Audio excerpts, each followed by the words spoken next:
Good evening, everybody, and welcome to this Friday night edition of Into the Red Rabbit Hole with your host, Nighthawk. And on Nighthawk High Strangeness Podcast channel on YouTube, Facebook, Twitter, Twitch, Instagram, and Truth Social. Now that I have a second camera that I'm using my phone on. So, everybody at Truth Social, thank you for being here. And you get a special close up. Oh my God. Thank God I have clean hair, a clean face, and shaven. That's all I can say. Alrighty, because you don't want to see this without that done. Anyways, getting back to the meat and the bones of the podcast, we're going to be bringing my brother from another mother in the South Carolina area, Dennis Carolon, for his insight. We're going to be talking time travel tonight, weather manipulation, and population control. Okay, those are the three main subjects, and you know us, we're going to probably go completely off the rails with this one and probably get into the Becoming Monsters podcast. So just hang tight with us, enjoy the ride, because it's going to be a good one. Okay, we're going to get into all kinds of stuff. So that being said, warning, Will Robinson, warning. Federal law allows citizens to reproduce, distribute, and exhibit portions of copyrighted motion pictures, videotapes, and video discs under certain circumstances without the authorization of the copyright holder. This is called fair use and is allowed for purposes of criticism. Imagine that. I don't do that. News reporting. This just in. Yes, I do that. Teaching. I do a little bit of that. And parody. I do a lot of that, which doesn't infringe on the copyright under Section 17 USC subsection 107 of the Fair Use Act. Whew. Furthermore, Nighthawk High Strangeness podcast channel uses the Freedom of Information Act for all of its podcast use to claim fair use of any and all content, that's any and all content, to be used for the purpose of information, informing the viewers of information for educational purposes and general knowledge only per Title 17 USC subsection 107. Okay. That being said, let me get my professional voice match with radio face. Let's see here. What do I have? Okay, there we go. Hang on. This series presents information based in part on theory and conjecture. The producer's purpose is to suggest some possible explanation, but not necessarily the only ones, to the mysteries we will examine.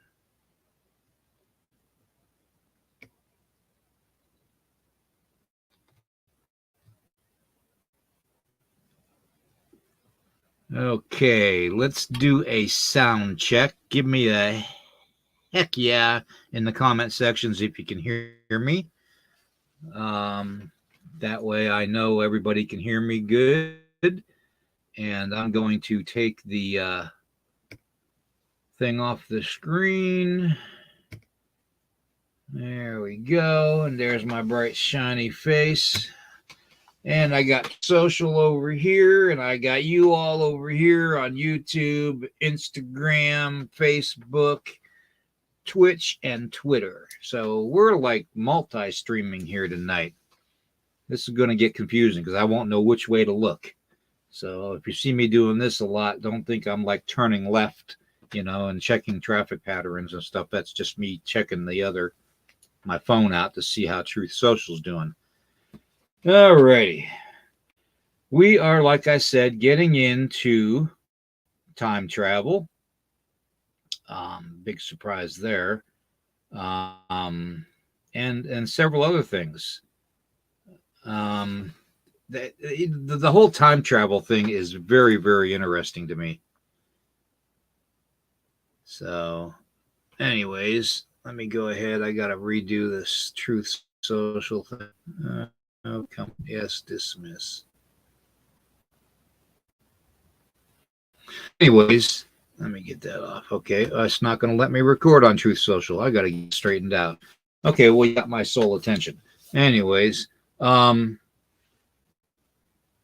as I was saying, time travel is very very a deep subject, and weather manipulation and all that too, with the population control and all that too. You throw it all in the mix, man. You got one heck of a blender going on. So we're going to start off with time travel, and we're going to get into like the weather thing, and then we're going to get into population. Are we and should we be in desperate, frantic mode because our population is decreasing, or is our population increasing? I'm going to let you know. Okay. So, because I've got the numbers, and I don't have the numbers for our country, but I have the numbers for the whole world and for Japan and a couple other countries. So it's very, very interesting what I found. Okay. Anyways, I'm going to bring Dennis on, and we are going to get into it. I want to say beautiful wife Tracy first off. Tone, Midwest Night Watcher, Steven, Aussie Sue, thank you. Chirio Sounds. All right. Joey Z is in the house. Man, it's good to see him again in here. All righty. Who else we got? Okay. Wow, making comments already. Slow down. I can't keep up. All right. Let's see here. Okay. I think that's everybody I just named. Oh no, Ashley's here. Good to see you, Ashley. Um, let's see. I know I missed somebody, and I'm sorry if I did. Umberto, good to see you. Let's see. I think that's everybody. We'll go with that, and if I missed anybody, I'll catch you at the very end. All right. But I'm going to go ahead and bring Dennis on, my brother from my southern mother, and we're going to start the subject matter. Good evening. How's it going, brother?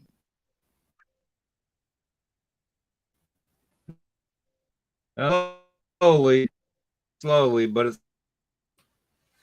I tried to actually work my cell phone here from a stand, so I could get on Truth Social or one of the other sites, and neither one of the sites will let me record any more than 5 minutes.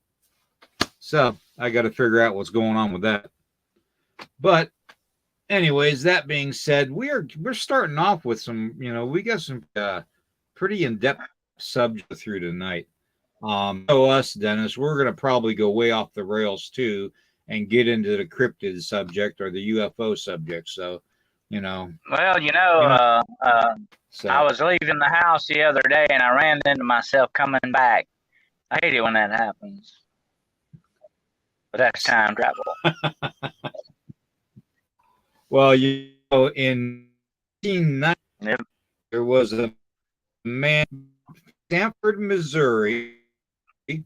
Okay, the man's name was Mike. He was an electrician. He wanted to build a time machine, and guess what he used to base his model off? Jacob's ladder. Shortly after, it was alleged that he disappeared. Shortly afterwards, it was alleged he disappeared. And as of 1997, he has never been seen again. So they say. Okay. Is it not true? I don't know. We'll see. We'll have to that's kind of like that sounds a little bit like what Uncle Rico wanted to do in Napoleon Dynamite. He wanted to go back and win the football game that he lost, and they bought a time machine online. But unfortunately, you had to hook the thing up to your testicles or something, some kind of electrical thing. You get some weird stuff like that, Some weird stuff. But anyway, that has to be very painful, definitely, way to travel. But anyway, men have wanted to time travel. This is a thing goes way back, even before H.G. Wells came up with it. Men always wanted to do the thing about if I could just go back and maybe change something. But if you change the wrong thing there, William, you could screw up, say, space and time continuum and everybody else along with it. That's the bad thing about it. They call that let me see. Let me go to my notes here. I've got notes here that I took because I couldn't remember it all.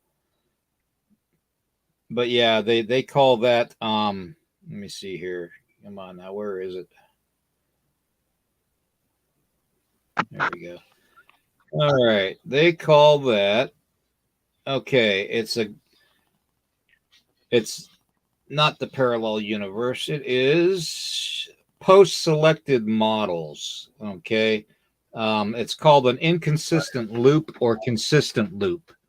And basically, if you think about it, you haven't been born yet, and neither has your father. Okay. If you kill your own grandfather in the past, he'll never have a son, and that son will never have you, and you'll never have happened and take that job as the time traveling, person, and you wouldn't exist at all.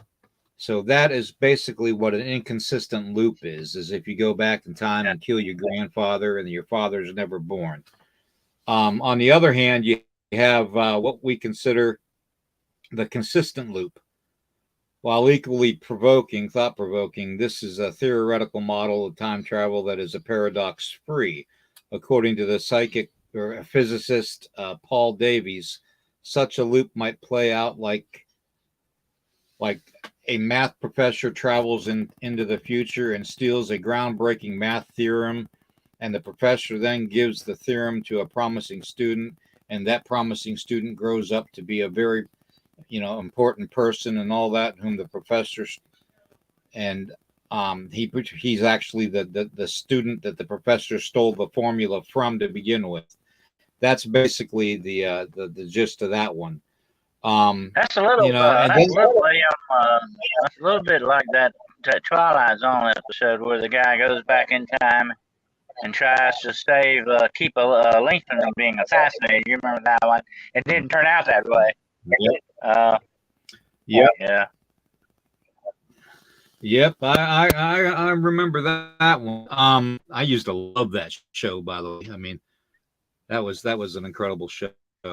But one of the time machines that I actually think of was in the Men in Black movie, when they had to go back in time to stop somebody from doing something. And I remember the one scene where they strap him in the machine, and the bowling ball comes rolling down and it finally hits the guy in the head, and basically that's it. And then it takes like 24 hours for him to reset. So. But yeah, it's it's funny, that also is, they also use time machines to redo your memory too, your memories that you lost. But there was a very famous story written by Ray Bradbury, the very famous writer Ray Bradbury, where you could go back in time and actually hunt a dinosaur. You could go back in the time machine, go back into the prehistoric days and hunt a dinosaur, and that's what rich men would pay to do that. You remember that one? And the guy shot him, and he left the bullet in the. Now you're supposed to take the bullet out, and bring it. Everything had to come back with you, that you used. But he forgot to take the bullet out, and they got back. Nazi Germany had taken over the world. Yeah. One little thing changed everything. Yep. Now, the interesting thing too, though, Dennis, with this whole, and everybody in the chat, with the whole time travel theory is, you put the whole parallel universe in with it also, and that is a method of time travel too, going from our universe to a parallel universe, because you are using a portal, a wormhole, whatever you want to call it, to transcend time and space. So and that you go into another different reality. and you can really change things from that perspective as well. That's kind of like the TV show Sliders. Remember that? They weren't going forward in time; they were sliding from universe to universe, reality to reality, and that's an interesting concept too. You know, but there again, you'd have to be very careful what you were doing, because if you mess up, you could really screw everything up. Yep. Yeah, the whole and then you have the Doctor Who show on public television that they have that travels back and forth in time, the future and to the past, and how he does all kinds of things, and it's the whole theory of time travel. The one man that was on the cusp of figuring it all out, believe it or not, was Nikola Tesla. He had the theory of all theories. He had the theory of how to transcend from this universe to a parallel universe, through wormholes, portals, whatever you want to call them. He was actually pretty close to it. And ironically, all totes, he kept all of his notes and stuff from all of his research. His totes, like a 2 foot by 2 foot tote. And they were all locked in key totes. And he had like 84 of them. That shows you how much research this guy did. And, when they found him deceased, they said that they only found 11 of those totes out of the 84. So that makes me think maybe our government went in there and took whatever they wanted out of there before they declared him being deceased. So. And what did they want so badly that they would break in to steal something like that? That's basically what they did. It was actual burglary, is what it was. There's again that warehouse from Indiana Jones. Makes you wonder if all that went in a warehouse somewhere or what. They're still sitting on it. But Tesla was so brilliant that he came up with wireless technology before anybody else did. He came up with wireless technology.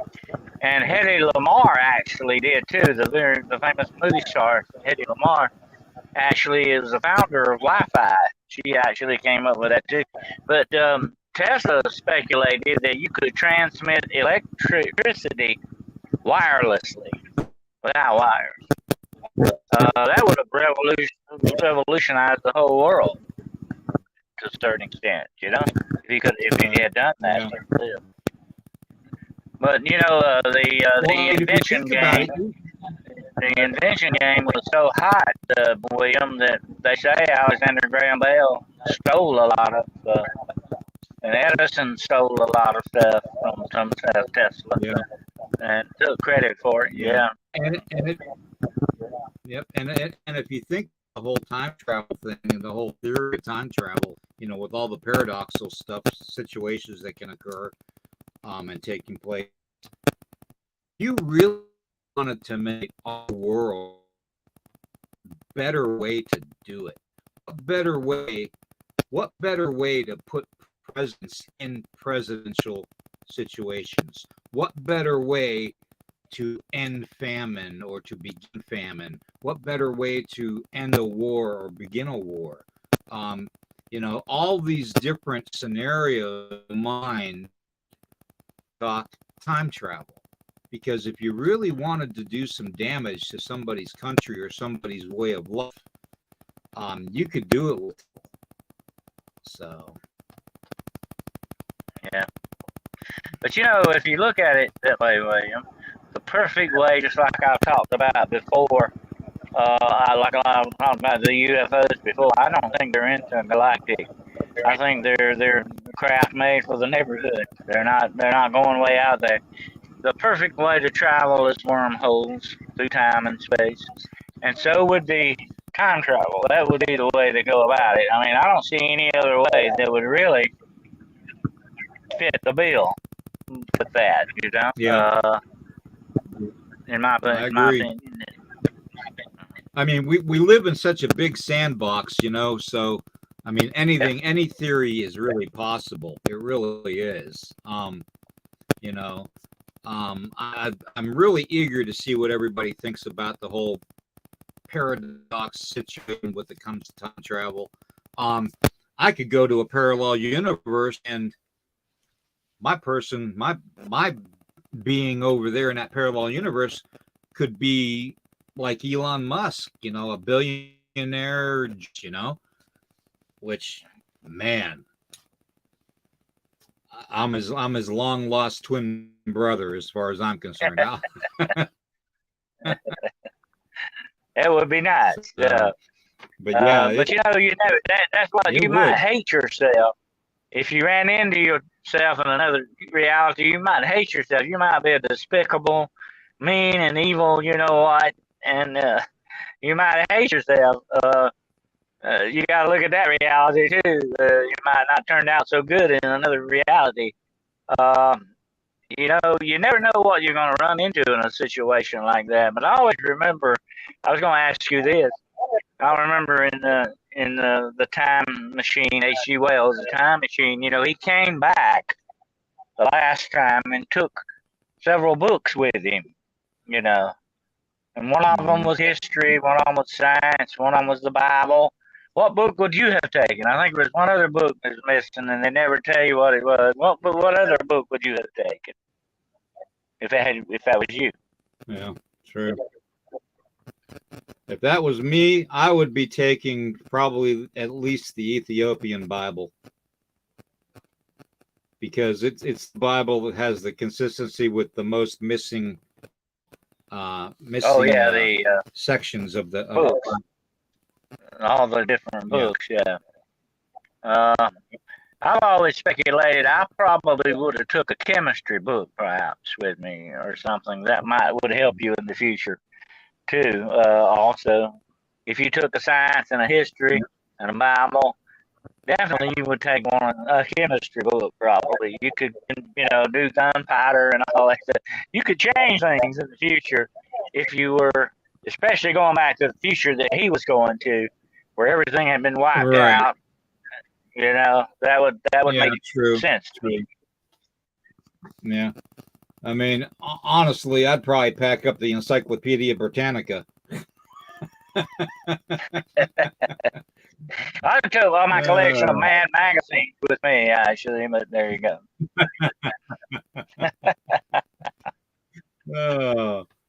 Oh man, yeah. That's really something. Think about the Jacob Ladder theory.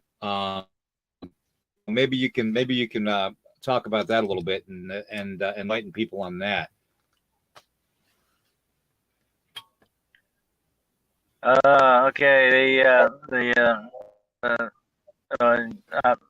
You cut out a little bit on that last thing. Can you repeat what you said? Cut out a little bit. I didn't catch you. Yeah. I was wondering if maybe you could talk a little bit about the Jacob Ladder theory. Oh, the Jacob Ladder. Well, that is actually said to be a way of creating, in some ways, a portal by extreme utilization of the electrical thing. A Jacob's ladder is basically two polar things that electricity is bouncing off of. It's going back and forth, like oscillating. They're grounded to each other that way. I have on my desk here. You can't see it, but I have one of those balls, you know, that you can touch and you get the lightning, you know, that. And when you touch it, you're grounding that. See, and that's why it's doing that. That's the way a Jacob's ladder kind of works. But they are very dangerous. I caution anybody out there that wants to play with one. Be very, very cautious. You can electrocute yourself real easy with a Jacob's ladder. They're dangerous. But Tesla would sit around this stuff, and I've seen pictures of him with these huge Jacob's ladders that he had built, and he'd be sitting there reading a book in the middle of them, you know. But he knew what he was doing. If you don't know what you're doing, don't mess with it. But you always see them. I always thought it was very interesting. You always see a Jacob's ladder in the Frankenstein laboratory. Remember that? It was always oscillating up and down. Different types of Jacob ladders, by the way, in Frankenstein's lab. It made great special effects. And anyway, but they were talking about that on the set that only one guy, the electrician, was supposed to handle that because you could electrocute yourself if you weren't careful. You're moving props around. Then that was real Right. Jacob's ladder that they were using. You know, I mean, it's real stuff. Just like, you know, kind of what happened with Baldwin, Alec Baldwin, on the gun thing fiasco on that set. And that lady was killed. In the movie industry, certain people have certain jobs, and they guess they're supposed to do them the correct way, of course. And some of them are very dangerous, just like anything else. But that's science. With that Jacob's ladder, it's supposed to, in certain instances, and you can make them to also go inside of a Faraday cage-like thing. That's another thing that he was experimenting with, the Faraday cage. And like we said, you can make those yourself. I forgot to wear my aluminum hat tonight, by the way. But you can make your own Faraday cage with aluminum foil, you know. And you can also use it in electrical auspices as well. Aluminum foil is very handy that way. It only wrap up your hot dog. You can do other things with it too. But the Jacob's ladder is very interesting because, like I said, it was oscillating and it creates an electrical field. So that's why a lot of people experimented with that. To this day, they're still messing around with it because it could be the perfect way to make or open a portal or a branch in time and space kind of a thing, you know. Yep, yeah, and you know, if you're going to be doing the old time travel stuff, you know, portals and wormholes are definitely the way to do it. I remember there was something that I remember several years ago hearing about a guy that I think the guy lived right here in Virginia too. He made a round copper, almost like a doorway, you know, but a round one. But it was like 12 feet in diameter of half-inch copper tubing. And inside the copper tubing, he put all kinds of like pieces of magnets and stuff. And he put a crystal at the very top and a crystal at the very bottom. Okay. And he hooked up electricity, the negative and the positive, to it. And he gave it a charge to where the magnets would move inside the copper tubing and race, you know, basically race around like an electromagnet. And basically they say that this guy did, with the crystals and the magnets being electrified, did open a doorway. And as soon as he did, he was shut down. I mentioned that on the Cryptid Hunters the other day, the show that we did on portals and cryptids, that crystals are supposed to amplify certain things.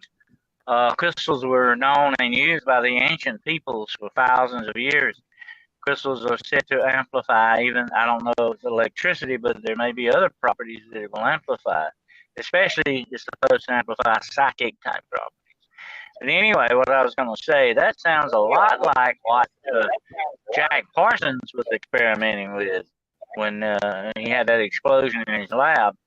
He was actually experimenting with electricity and the magnets. Magnetism is a force unto itself. It's magnetism is a naturally occurring force in the universe, just like electricity is.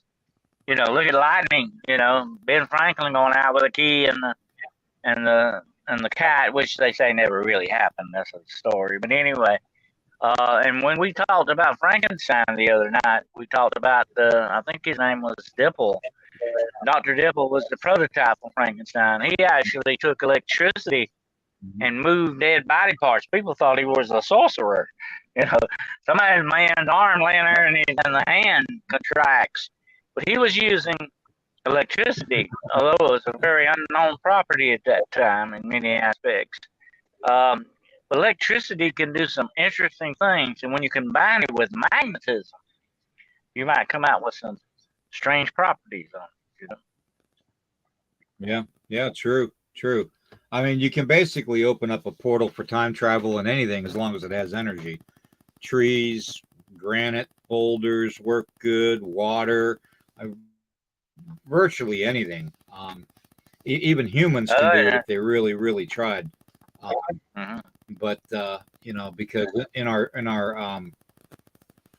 third eye in our brain, basically it is crystallized, and when we charge that, when we can actually psychic charge that and cleanse it by closing our eyes and keeping our eyes closed, that's why we dream, is because of that the crystals in our third eye. They become active. So everybody has it. It can amplify. It can amplify psychic energy and focus it too. Sort of like, we used to play around with magnifying glasses, and you can start fires with that. Matter of fact, I have a crystal ball, and when you get a crystal ball, it has a warning on it: do not let the sunlight hit this. You can start a fire. Accidentally burn your house down. And a crystal ball is what? It's nothing but a polished crystal sphere, So crystal has some interesting properties to it. But the thing I said about it is the fact is that it can also focus something. So it would be interesting if you could combine electricity, magnetism, and the properties of the crystal like that guy you're talking about. You might come up with something very interesting. I was going to answer actually about the clicking. I think the clicking noise is back. Can you hear that, William? Yeah. There's a clicking noise on the line. Like I think we're being interfered with again or something. But it sounded like somebody dialing an old rotary phone kind of a sound to it. I hope we're not getting somebody from the past trying to get in touch with us here. Maybe we created a time machine and don't even know it. Hold a minute. Is that you, Marty McFry? Is that you, Marty? Okay. All right. Anyway. Anyways, I thought that was a very interesting thing about the 1995 about the Sanford, Missouri coming, and for 2 years they searched for him and they couldn't find. About tachyons. I haven't heard about tachyons with time travel, but then again, in my research, I get to like my brain automatically goes to quantum theories, and it's like I never used to think like that. I never used to think like that until after the radiation. So, but now it's maybe like my brain maybe it activated something there, William. Maybe it hit a key there and opened up some vistas for you. But quantum physics is part of the universe. We can't ignore it. It is definitely real. It's there, and it has many, many strange, almost supernatural qualities to it. You could see where you're right. primitive people would think it was supernatural, and it's the way it does. But what we're talking about, when you and I have talked so much about quantum entanglement between realities and different timelines and all that, if you could actually control something like that, you would definitely have your time machine up there. I mean, you could definitely move forward and backwards and sideways if need be, Yeah. That would be a smart way to do it. True. It's kind of like, when you think about the dimensions, the different dimensions, up and down, sideways, time and space are considered dimensions too. When you think of the different dimensions, you would have to work inside those dimensions if you were time trapped. You'd have to take that into account. Right. Right. Yeah, I was just thinking about something with the whole time. You're and you go time and you're meant to kill somebody and you squeeze the trigger, act focused on the individual, and you squeeze your trigger to shoot the gun, and all of a sudden, in that time frame that bullet leaves the cylinder, a bird poops in the sky, and the poop times at the exact same time the bullet comes out the gun. Does that mean the guy survived from being assassinated because of bird poop?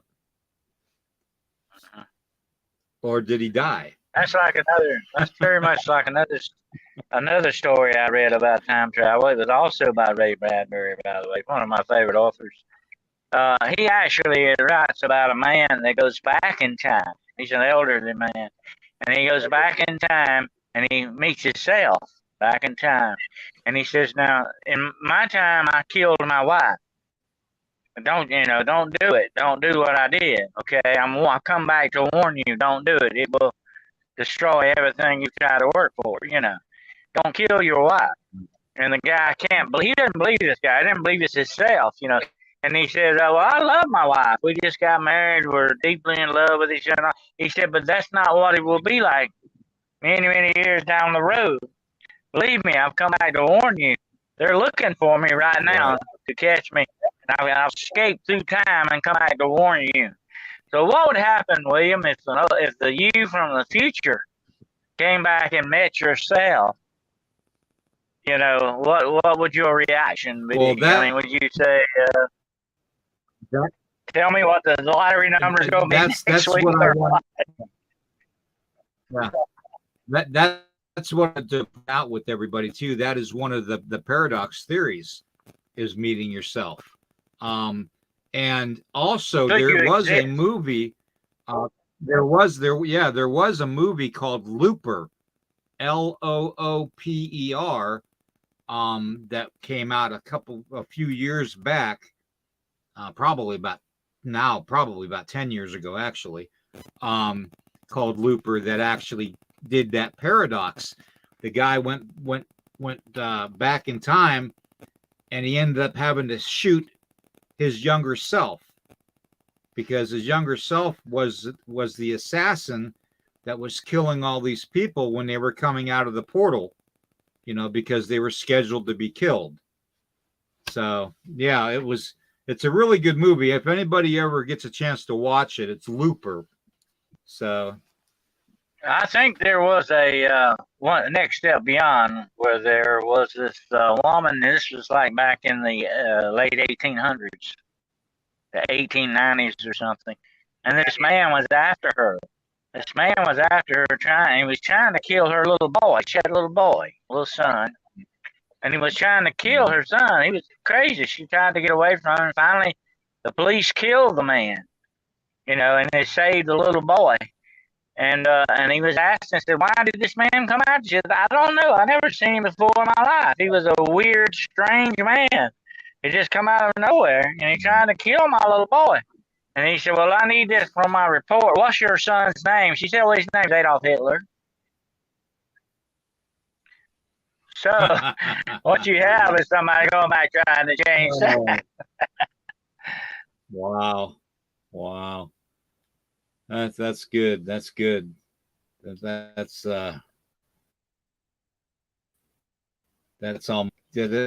chills. Like really I say, does. Time travel has fascinated people for many, many years. Time travel is a fascinating concept. I hope one day we can do it, but I hope they don't screw it up like they do everything else, Yeah. Well, apparently,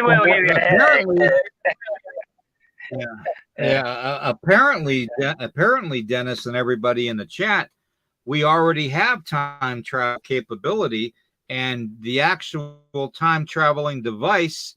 There's two of them. One is on Nighthawk Island, just off the coast of New York, and the other one is somewhere on the West Coast, somewhere around San Francisco. And then William, we have our friend Tombstone. He's one day ahead of us, anyway. Yeah, yeah, yeah. And the whole how we doing, Joe? And Miriam, good to see you. We have the whole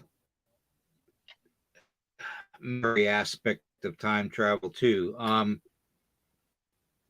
Being a military vet mouth, it's like I know what our military, I know what basically haven't almost everything, and that when we're like 25 years to 100 years technology wise, actually have hidden in the shadows. So that being said, hopefully I didn't put a bullseye on me, but that being said, you know, it makes me think about how HARP is set up to manipulate weather. Okay, now if we talk a little bit about the weather manipulation thing with time travel, man, you know what kind of damage you could do? I mean, you could make a category 5 hurricane, in the future and basically have your enemies be at that location Oh and yeah. you could be 5,000 miles away. Also, if you could time travel, you know where they're going. You could get there and be meeting and ambush them when they arrive. That would be look at the military ramifications of time travel. That would be the best weapon ever devised. All you got to do is arrive Yeah. 5 minutes ahead of your enemy and wipe them out.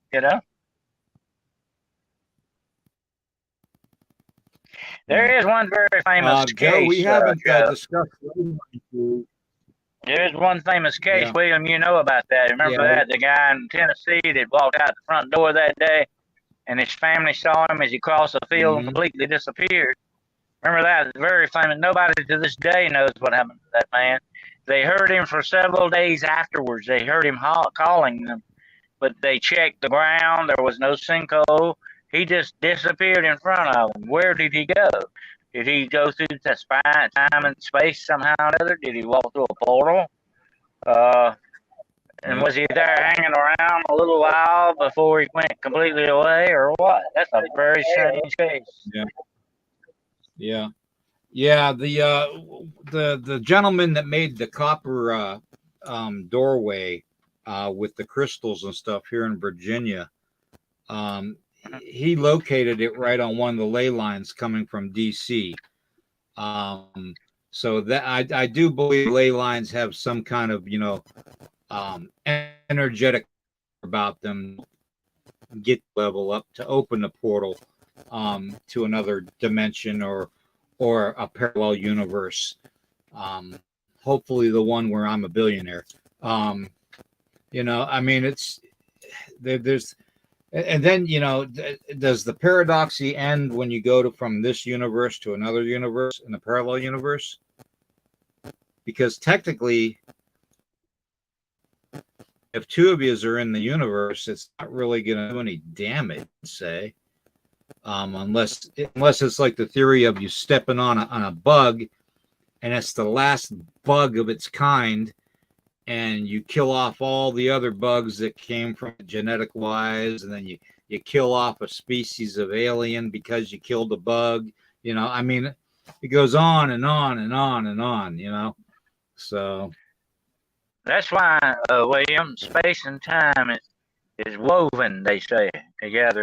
It's like a cloth, and a cloth is nothing without the individual threads that make it what it is.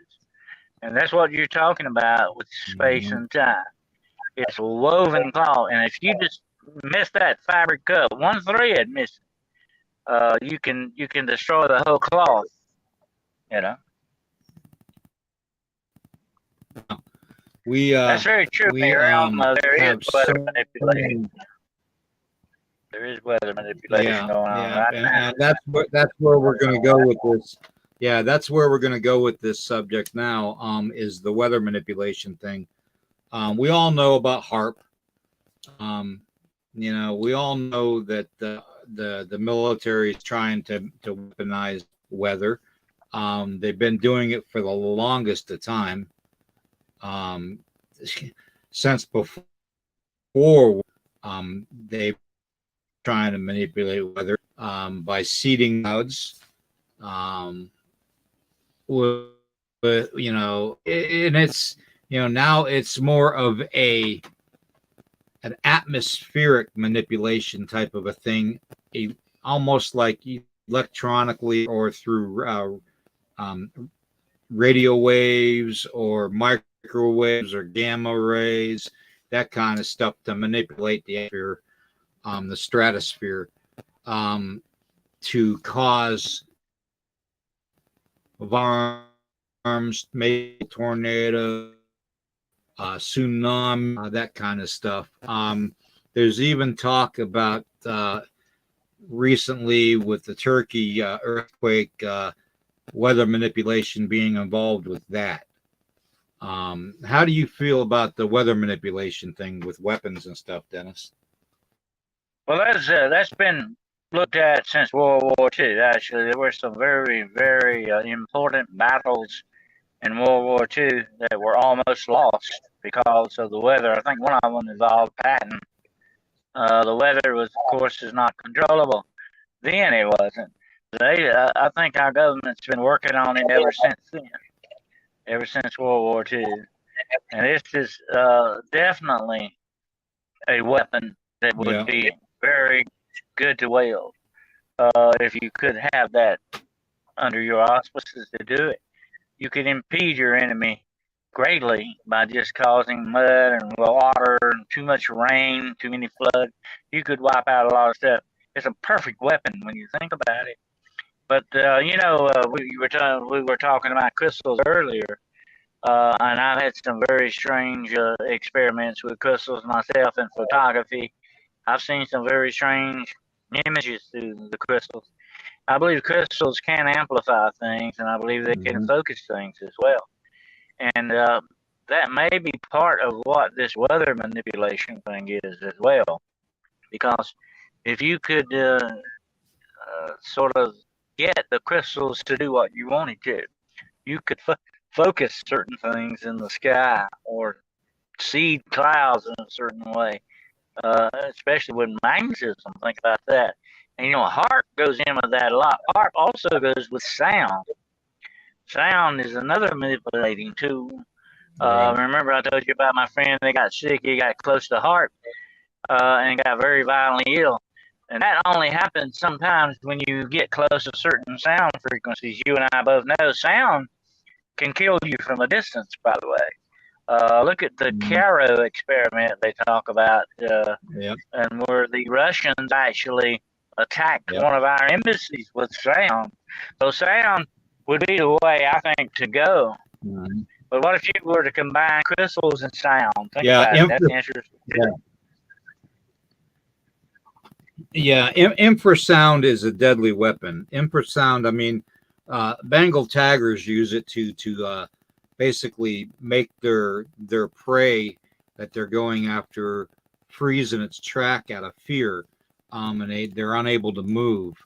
It's been proven that even some cryptid creatures may use infrasound, like Bigfoot and Dogman. Like a dog was, some dinosaurs.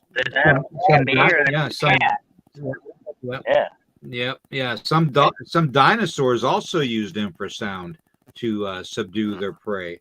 So infrasound is definitely, if you wanted to manipulate something, let me tell you infrasound is probably the way to do it. Here's a freaky thing. They think that if you could direct a certain sound wave to the human brain, that you could cause a blood clot or aneurysm in that person's brain. You could actually kill that person very quickly with sound, and it would look like a natural death. In other words, it wouldn't look like something you could murder somebody and get away with it that way. Perfect way to murder somebody. They would say, "Oh, he died of an aneurysm," or "He had a blood clot and they killed him." But you would never know that they did that with a sound wave. That's a possibility. That's scary stuff when you think about it. You can't see sound.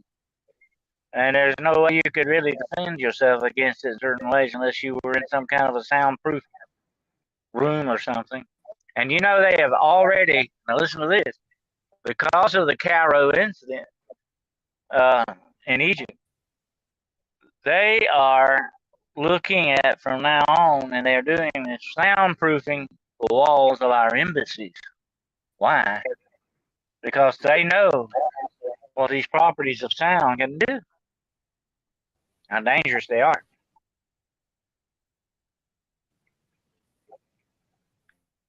Yeah, I've read that. Angels don't play harps. Yeah, I've read that. And we've all seen the chemtrails, so a lot of this is chemical too, but a lot of it I think is sound as well. And those chemtrails are a little too perfect sometimes. You ever notice that? I've seen airplanes leave a lot of trails, jet trails, and all that, and they don't act like the same thing. They act differently than the harp trails. Yeah. Yeah. Miriam talks about don't play the harp with Nick Baggage. Now, Nick Baggage, Baggage was a senator back in the 70s, 1972. He was on an airplane flying from Alaska to some other part, I think Vancouver Island or something like that. And his plane ended up getting caught in kind of weird storm or whatever. They never found the plane again. And Nick Baggage was in it. And there was another congressman in it, or another famous person. I can't remember who it was, but anyways, they never found a wreckage. They checked. They did a big search, but so many weird things that happen around that area, like the weird triangle. And then you just throw a harp. Yeah. You got everything else on top of it with harp. God knows we have up there. I know that in Mount Adams up there, I think it's Mount Adams. I believe it is. But there is an underground human alien base that has been remote viewed by professional remote viewers, several of them. And every time they review it, they see the aliens, that are human looking, but they're a lot taller. And then a almost like an ant looking type of an alien. Well, William, if you're flying in an airplane and you're flying most of the time you fly by instruments, by the way, and you run over some type of portal activity or some strong resonating type thing, it's going to screw up your instruments. You're talking about a very dangerous situation. I've talked to people about this before, about the different signs of the portals, the weird fogs and mists that are associated with these things. And you hear a lot of aviators talk about this. They talk about running into strange fogs that shouldn't have been there, with strange weather conditions that should not have been there. You got to wonder who's playing around with stuff like this, You hear a lot about this in the very famous Bermuda Triangle, which I've studied a lot over the years, a fascinating place. You read a lot about this, compass deviations, magnetism. There was one report where they were in the cockpit of the plane, and the guy looked down, and he had laid a paper clip or something down there at his desk, and it had the paper clip that magnetized and was sticking to the radio or something, the speakers. Just weird stuff like that goes on. You got to wonder what the heck is that all about? Is this naturally occurring or somebody manipulating the stuff? And it sounds to me like it's being manipulated. Yeah, kind of like manipulating our audio, because that crackling's got a lot worse. Let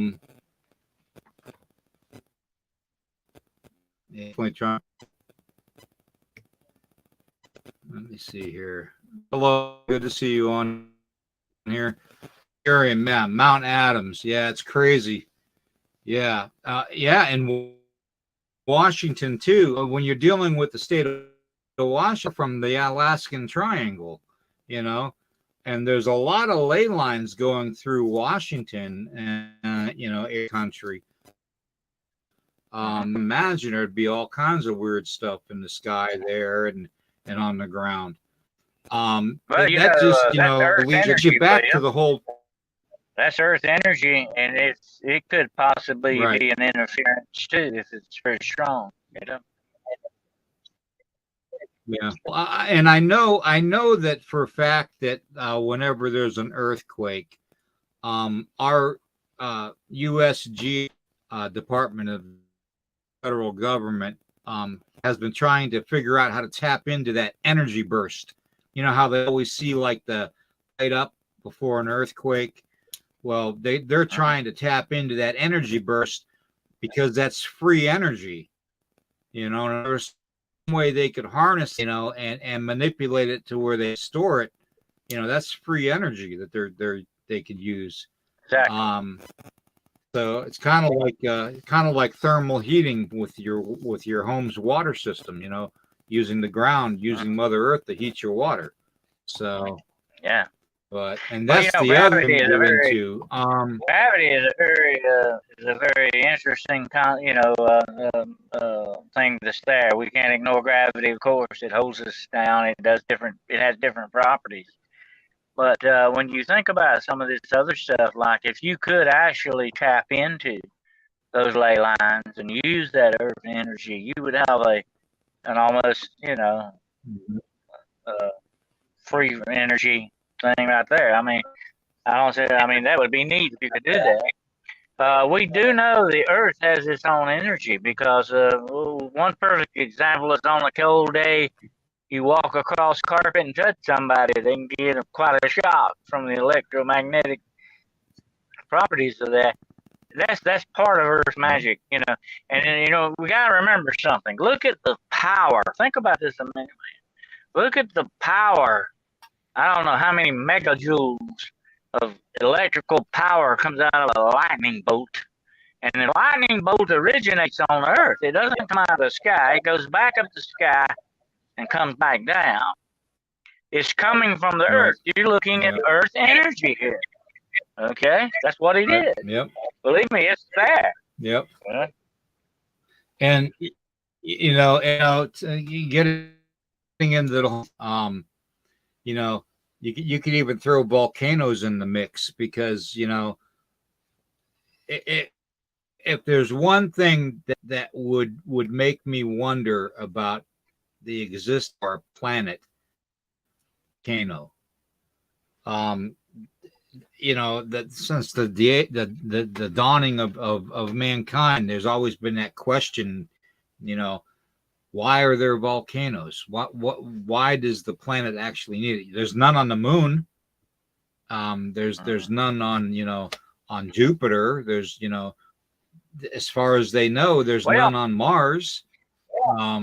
That is why the here? Thing with the Misma and the tectonic plates, and they're like spouts of pressure on the Earth itself. That's what volcanoes are basically like. It's so like a spout for pressure, releasing pressure to a certain extent. Right now, they're looking at a split in the Earth in Africa. There's going to be a new continent, and it's part of Africa that's splitting off. And there's a chasm in between. It's going to be another ocean. That not in our lifetime, probably, but that's happening. And they say what's so fascinating about it is that it's happening so quickly. These things usually take millions of years to do, So they really don't know that much about the Earth like they think they do. There's a lot going to Earth, and I've said this before. You've got to remember this about the Earth underneath our feet right now is a living thing. It is alive. It is live. I'm going to show you. I'm going to show you just how alive that our Mother Earth is. Okay, and this is the thing a lot of people have been worried about. They've been trying to predict it's within the next 20 years. I've done my own research on it, and I have to confirm that yes, within the next okay, mark my words, I expect this to happen. Okay, because I've done the research. So we have in Yellowstone a super volcano. Okay, part of the Ring of Fire, as a matter of fact, which has been highly active as of late. This super volcano, the molten activity beneath the surface and the temperatures beneath the surface have increased exponentially. In the last decade, they have seen the dome of this super volcano rise over 10 inches in the last decade. Okay. I really, really think something is going on with this. And yes, some scientists will say, oh, well, the dome has to rise at least a meter or two in order to be, some kind of major eruption. That's not true. It doesn't have to rise at all to have a major eruption. The precursor to what's going to happen. The higher it rises, the more violent you're going to have of a volcano going off. Okay. The level of molten activity is currently only between 10 and 15. Temperatures are hot on the non-molten part of the they are extreme, but they are not to that molten stage yet. But I really, really do expect this volcano to probably erupt within the next 20 to 25 years. And mark my words, I almost will guarantee that's been within that stretch frame. That's common. That sounds if very not much sooner. like common. I'll tell you something else. You remember that volcano that exploded back, I think it was in 1820 something. The whole island blew up when this volcano went off. Just very much like what you're talking about there. It was a horrendous explosion. It put so much ash and dust in the sky, William, that was the year that was known as the year without summer. There was no summer that year. We don't know how many thousands and thousands of people died starving to death because they could not get crops to grow. There was no sunlight hardly. I mean, there was one day where they had to run through the roads with torches because people couldn't see. It was in the middle of the day now. There was no sun. They thought it was the end of the world. And it was to a certain extent. But there was so much ash and dust in our atmosphere that for 1 year, there was no summer. It was snowing in July. There was frost in May and stuff. I mean, it's just very weird stuff. That can happen again. Just because it just happened one time, it doesn't mean it can't happen again. It can happen again. And you see telltale signs of this. I think the earthquakes are directly related to the volcanic activity and vice versa. It's like that pressure I told you about. The pressure plates and all that are moving because of these things. That to me makes a lot of sense. Mm-hmm. Yep. And then with the whole super volcano thing, you have to wonder. I mean, we're having earthquakes, we're having volcano eruptions all around the world. Is our planet getting ready to break up? I don't think so. But I do believe, I most heartedly believe from the research that I've done with the super volcano in Yellowstone, that within the next 20 to 25 years, it will erupt.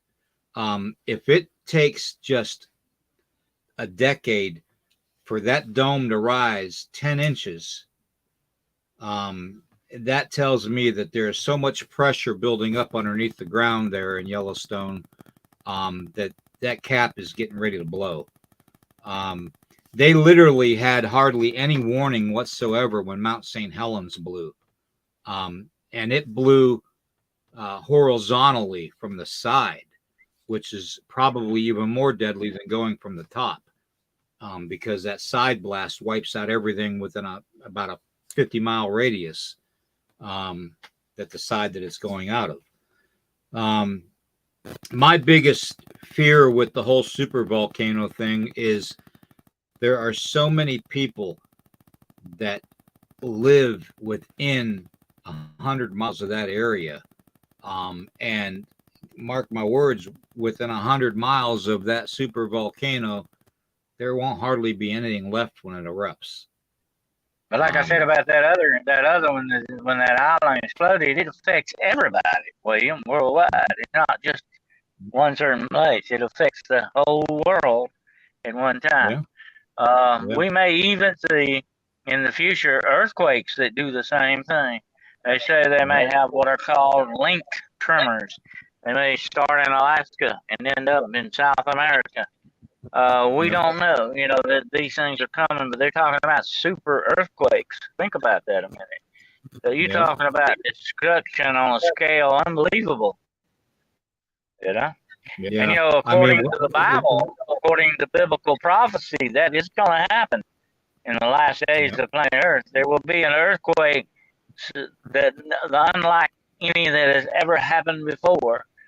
And it said no wall will hardly be left standing from this. And we're talking about worldwide earthquakes here, not just in a certain area. Exactly. Now I know we're just touching on some of these subjects and stuff, and that we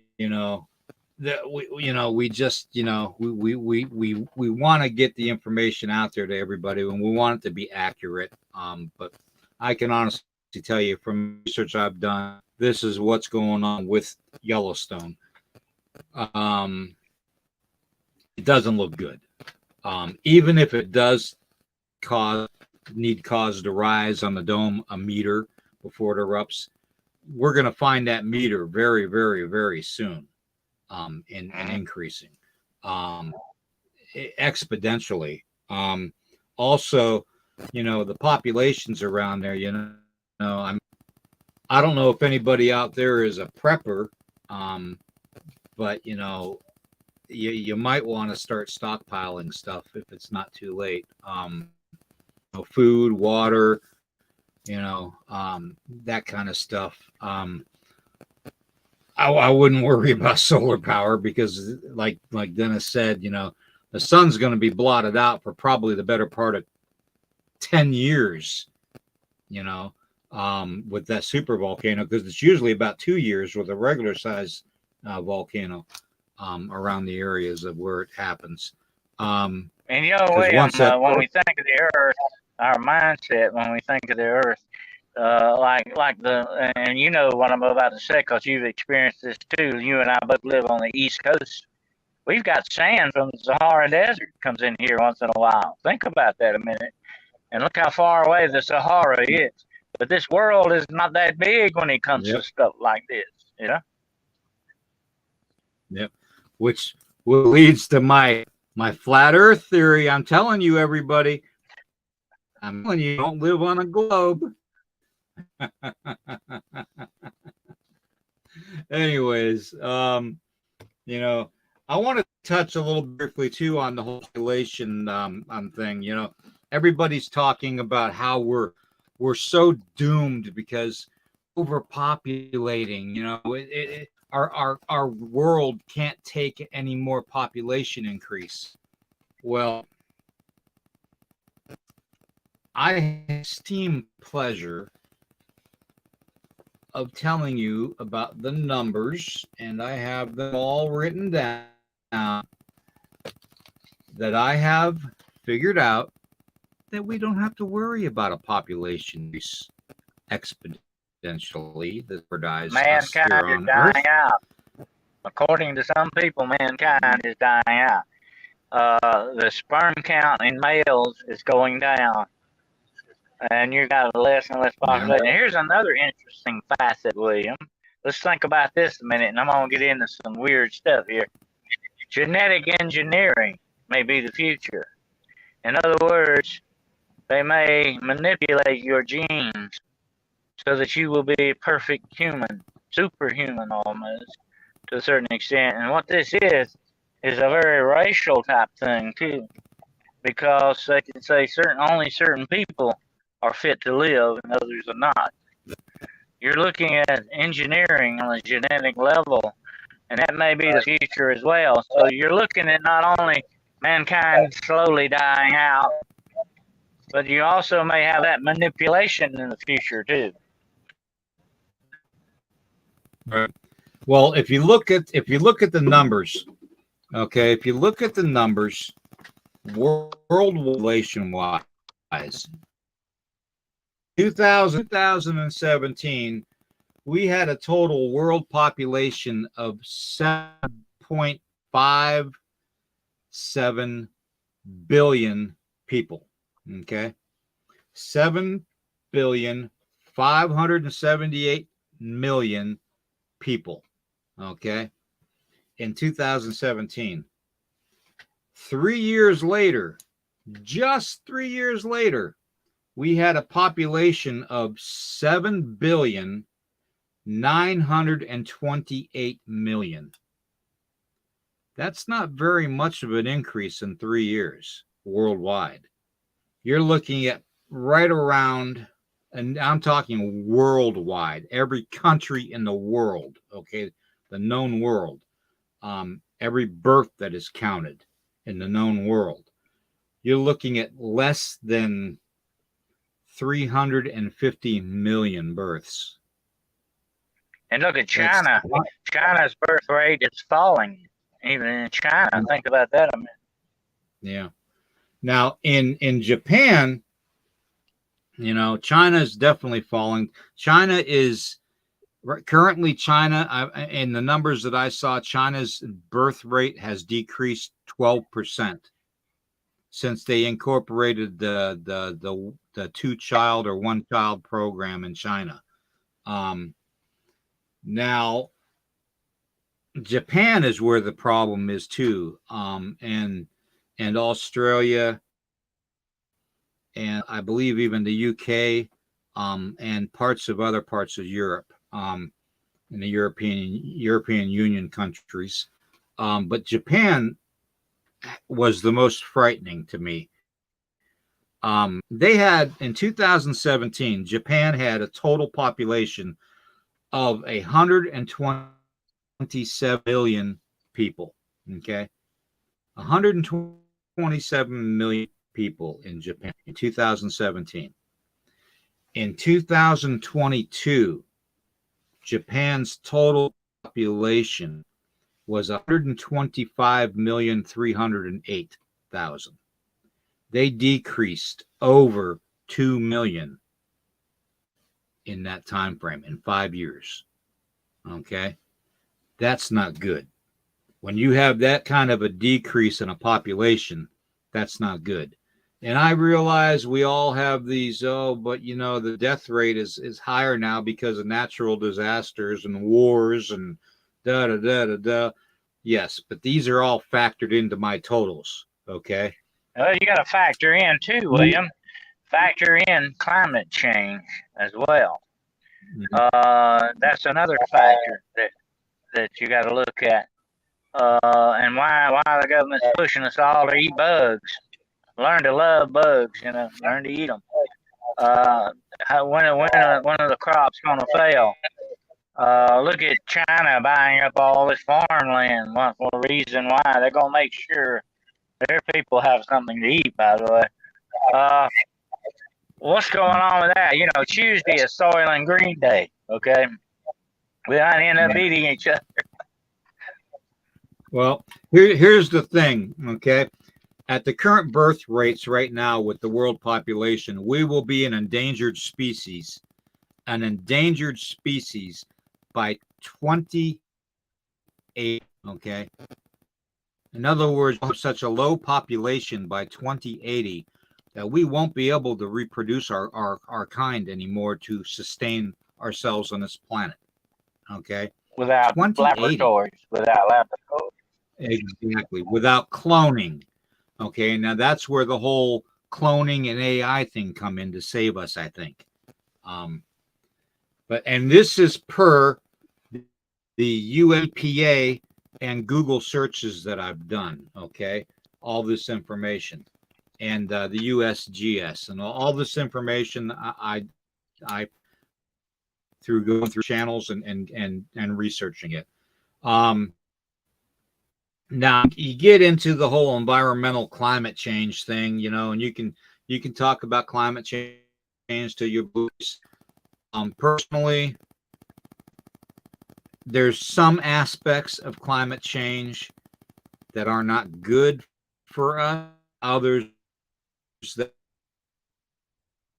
I heard this nasty rumor, we're all gonna come and run out of air quality here in the next, by 2035 or something like that. No. In fact, well, by the US EPA numbers, we got to understand one thing, William, climate change is often a naturally occurring thing on a planet. It can also be that there are certain factors of that which naturally occurring. Look at the ice age, and the Pleistocene age and all those different ages that we've gone through on this planet.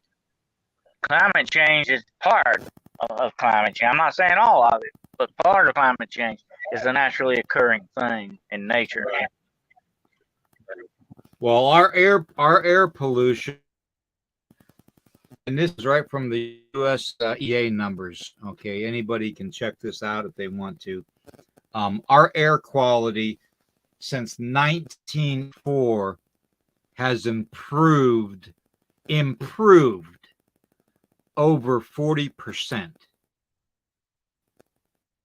Air quality is getting better, worse, better.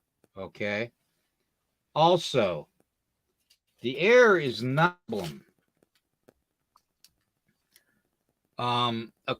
Furthermore, that the US EPA, according to the EPA standards, are based on questions of common pollutants, has improved nationally since 1980. You can go to www.epa.org/air/trends, okay, and get that information.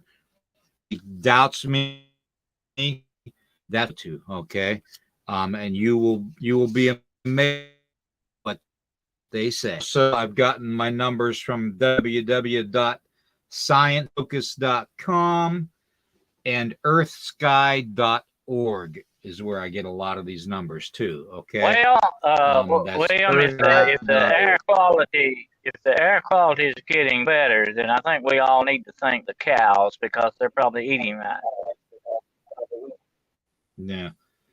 There is so much oxygen in our air that we never have to really worry about dangerous levels of running out of air.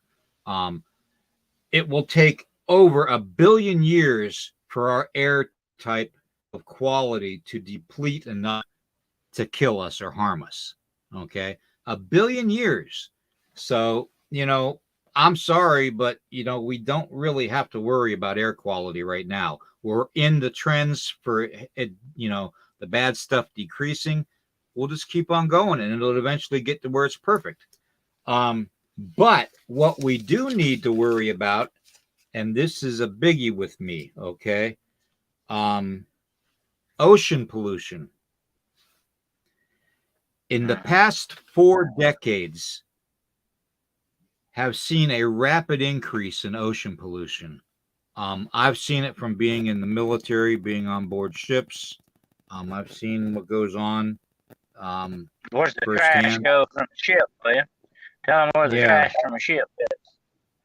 Yeah, it goes on the fantail of the ship, and I'm not going to say where it goes from there. I'm sure you all can guess. At last count, in 2020, there was 171 trillion, not billion, 171 trillion pieces of plastic in our oceans. 171 trillion. So if anything is to be worried about, it's water quality. Now you couple that with all the recent chemical plants, good draining into streams, killing off fish and all from in the environmental and the companies that think that setting train cars on fire is, but and William, 171 trillion. The number one problem or solution is the plastic grocery bags. They say they are finding them in the stomachs of whales. I read the other day where they actually found some on remote islands where nobody ever goes. I mean, way out of the tree. They're finding them what's there. That is the worst thing mankind ever invented, plastic grocery bags. I've seen poor animals get trapped with those, get them stuck on their legs. They swallow them. They choke to death on them. And look at what they're throwing. They're finding wads of these things. We're talking about as big as a doggone steak floating around in the ocean. Think about that a minute. Yep. And in fact, there was a guy that I know, him and his wife made a floating island out of all the plastics that they collected. And they used 55-gallon drums, and they floating island that they live on, and which is pretty cool. But yeah, there's organizations out there that can do a lot of good for our oceans and stuff, and that is foroceans.org. They actually take the plastic that they pull out of the ocean and they make bracelets into it for a small donation of like $20, you can get a bracelet. I mean, it's cool, and you're also helping the environment by supporting them. So that's a good thing. But foroceans.org is a good group of people. There's another item floating around out there. Another item floating around is just about as bad as the plastic grocery bags, and that's plastic water bottles. We need to recycle these things. They don't need to be put in the ocean where the animals are. I've seen many poor animals like birds. They get these things caught on their heads. It's horrible to see, And we need to be more responsible for this earth that we live on in many ways, Right. Yeah. And the reason I'm discussing this with everybody, and I hope they're still out there listening, they're not bored to death with it, is that it's all paranormal. Okay. It's all connected. What we do to the ground we walk on and the water that we drink, it's all connected to the paranormal. Okay. We all talk about how energy charged the flowing water is when you're doing ghost investigations and stuff, spirit investigations. We all talk about the violence of volcanoes stuff and how UFOs fly down inside a volcano, We all talk about undersea bases for USOs, We all talk about sightings of megalodon and giant squid and other sea creatures that we believe were extinct that really, really aren't. We can, these are subjects that we need to connect the dots to. Okay. Done ticked off at me because I took and dumped trash in their home. You know what I mean? So that's only. But and it's a lot of these things. A lot of these UFOs, cryptids, and all that may have a distinct connection to Earth energy that we were talking about earlier, the natural energy of the Earth. I think there's something going on there. I think it's part of the pattern with some of these things. Mm-hmm. Exactly. Oh Corey's in the house. Good to see you, Corey. Better never. Anyways, yeah, getting back to it, it's all connected. The water, the land, the volcanoes, the earthquakes. They say that there's UFOs sighted around earthquakes. After the charge is let off in the sky, you can see them from all. There was a lot of UFO activity reported in Japan. That earthquake in Japan, there was a lot of Earth lights supposedly seen, Earth light anomalies, and UFOs before that took place. I would like to know what the correlation is between that and UFO activity. Yep. And, I mean, and that just proves, Dennis, that without a doubt that it's all connected. We just have blinders on. We can't see the connection, but we need to connect all the dots. Basically, if we screw with the land and the water that we need to live, we're screwing with the powers that we can't see. Plain and simple.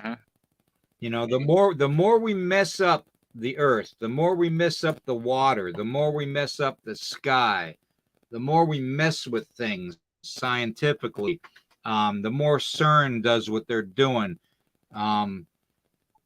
It's all connected. The more paranormal activity we're going to have because it's all connected. Exactly. Plain and simple. It increases. It rises. It's a pattern, William. Like we've always talked about the patterns that you see in paranormal research. Look at the patterns that are there. They're very plain to see. And like you said, you connect those dots, and you can see it. It's very plain. And I think a lot of this has to do with the Earth itself. The Earth, like I said, is a living thing. And I think that whoever these people or beings are, they may be very concerned with some of the things that are going on. Or they could, I don't know if they're the cause of some of it, but they could be observing some of it very closely,